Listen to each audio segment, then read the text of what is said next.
Hare Krishna devotees. So today we are going to continue with our series, the Vrindavan Lila series, and we are going to discuss the deliverance of Sankhacuda.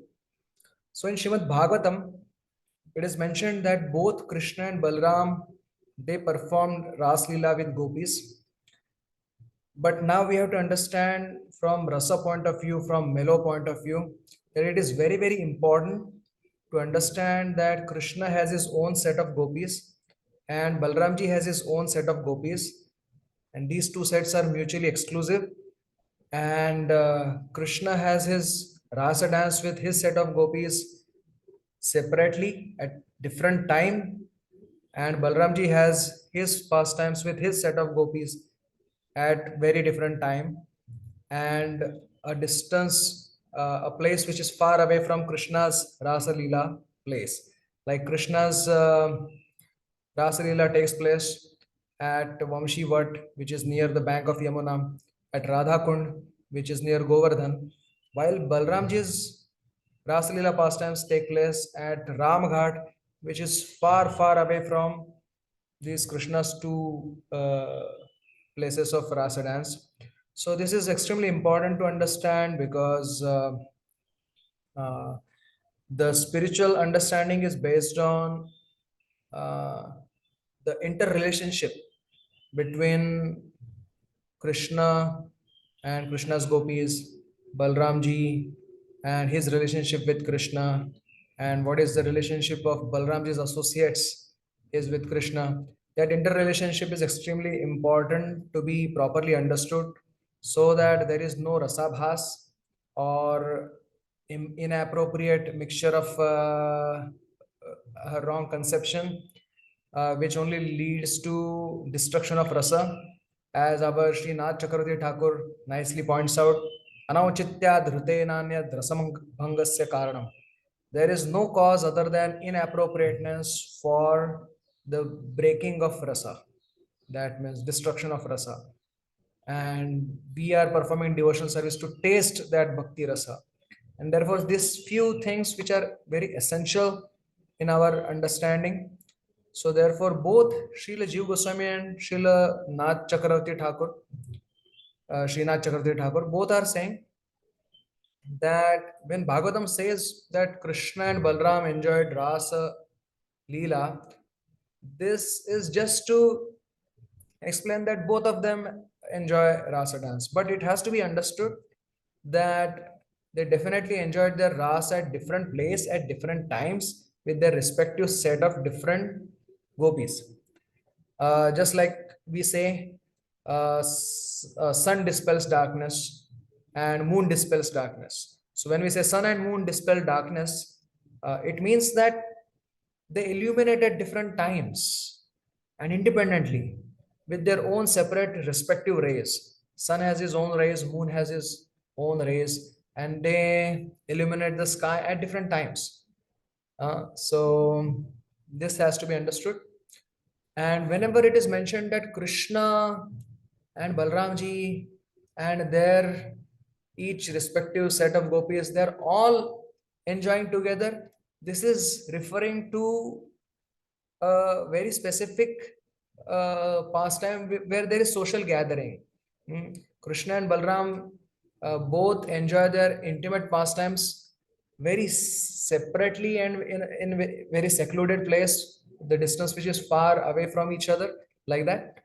And when they're together, they are mainly having music concert or something, orchestra, where it is appropriate for both Krishna and Balram to participate, and their respective set of gopis also participate in that. Even gopas participate in that.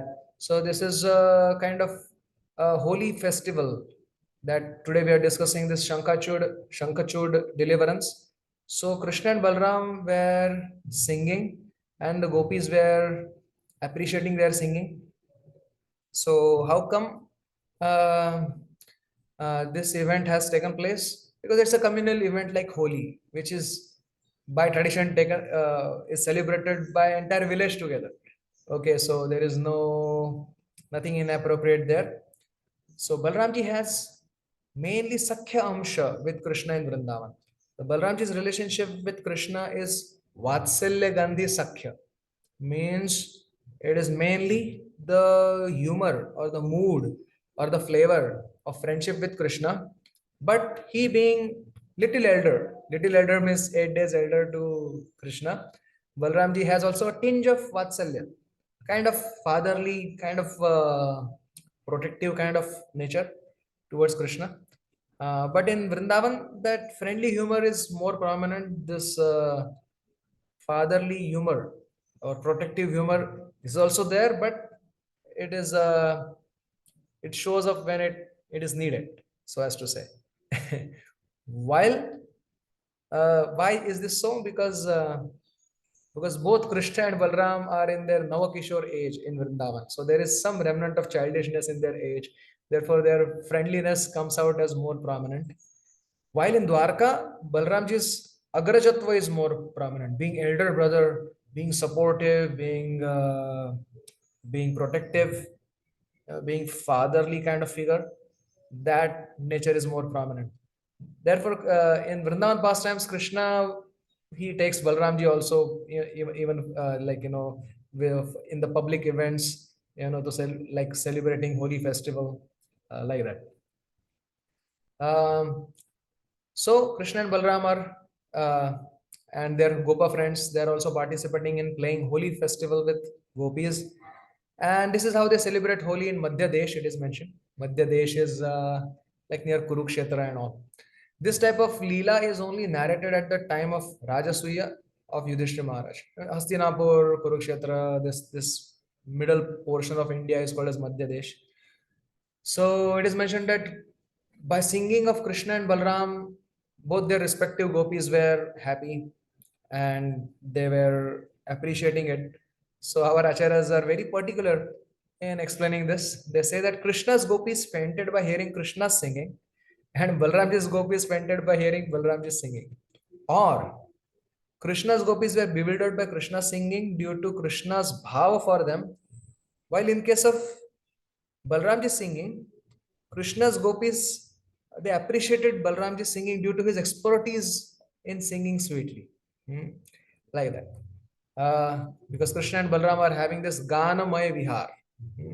So this Ganamaya Vihar means singing pastime. Simply singing involves there.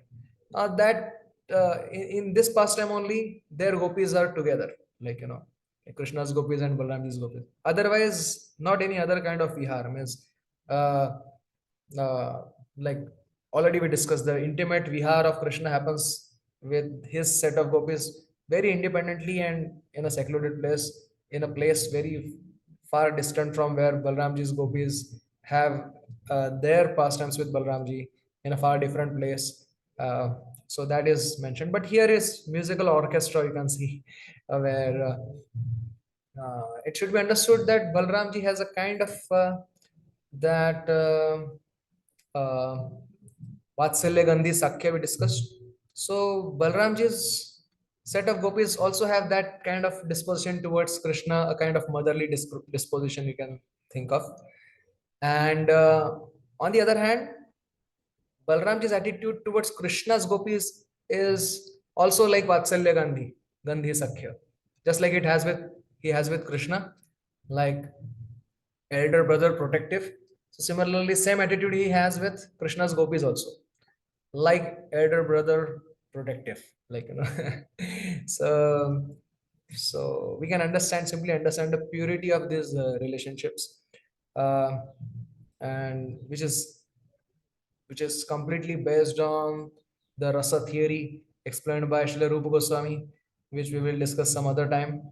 But it suffices to understand that these relationships are so much based on the foundation of rasa, that how should Balramji be behaving with Krishna's gopis, how should Krishna be behaving with Balramji's gopis, how each how a motherly gopi would be behaving with like elder gopis like Samakaksha of Yashoda Maya, how they will participate in particular leelas of Krishna and they will be completely unaware of other leelas of Krishna, like Madhura leelas of Krishna, they will be completely unaware of because they have no role there.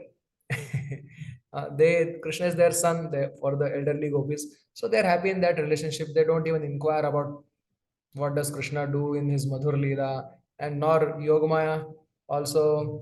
Okay, she lets them know that Krishna is beloved of entire Braja, but not in particularly uh, making them known about Krishna's intimate relationship with the gopis, the young gopis, etc. So everything is appropriate. Everything boils down to this principle that everybody in Vraja is playing his role so nicely to assist Krishna's pastimes, and he is present when he is required to be present. He is not present in a particular Leela when he is not required to be present. So now here Shankachud is arriving on the spot where this holy Leela is taking place. While they were playing, one servant of Kubera named Shankachud arrived there, and he started driving the gopis towards west because the Yakshas live in the western direction, or it means that he wanted to bring the gopis to Kamsa. So, of course, Shankachuda could not touch the gopis without touching them. He was just waving his stick, just like in cow herding they do it. So gopis were. So this also shows that while playing Holi, the gopis were situated uh, separate from gopas.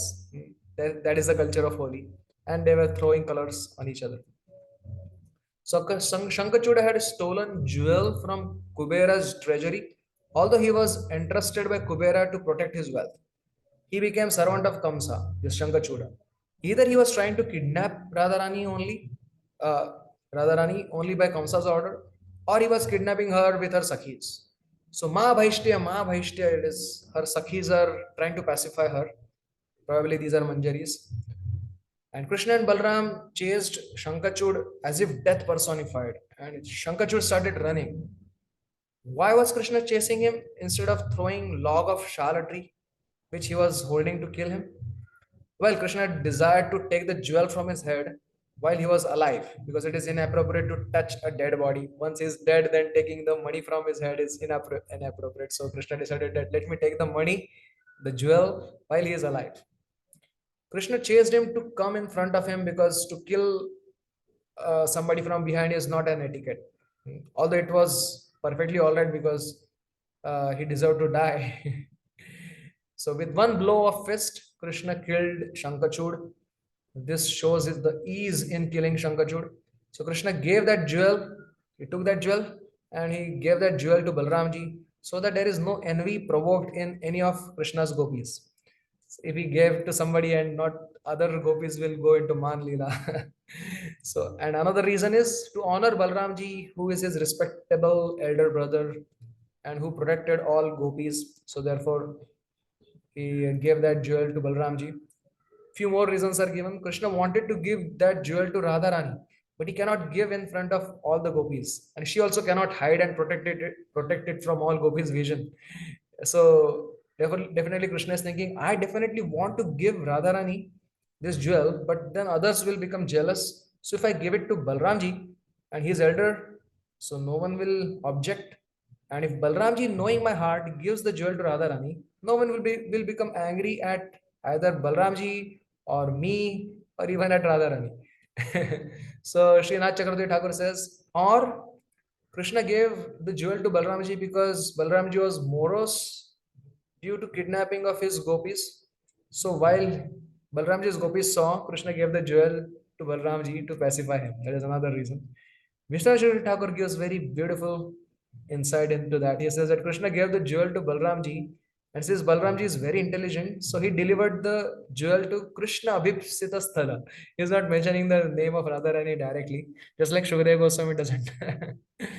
So the place desired by Krishna, that is Radharani. So that everything Balramji does is to give pleasure to Krishna. So he knows the heart of Krishna. So he knows that if that jewel is worn by Radharani, it will give pleasure to Krishna.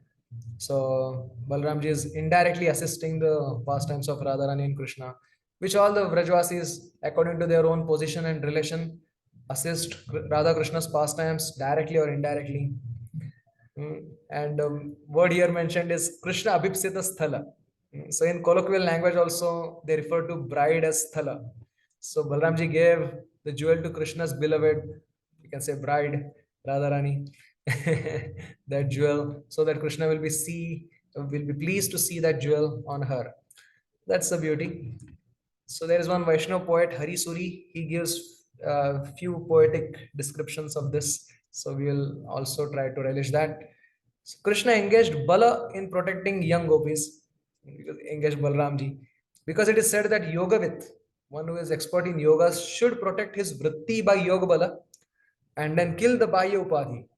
So there is some technical terms. Our Chitta Vritti should be protected uh, from evil by Yoga Bala and then kill the Bhaya Upadhi, which we have the designations, external designations that we have.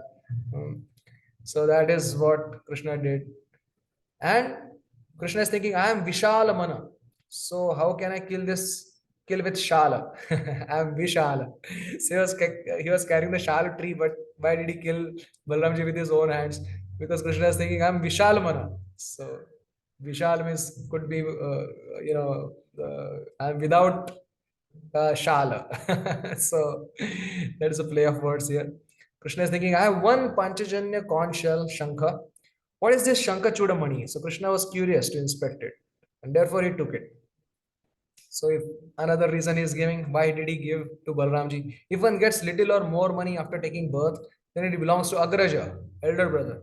Thus Krishna gave it to his elder brother, who will then decide what to do with that.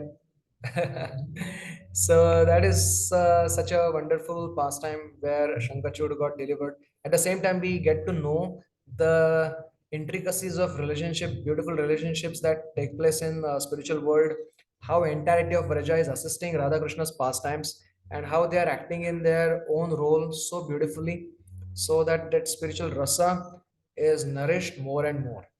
Hare Krishna.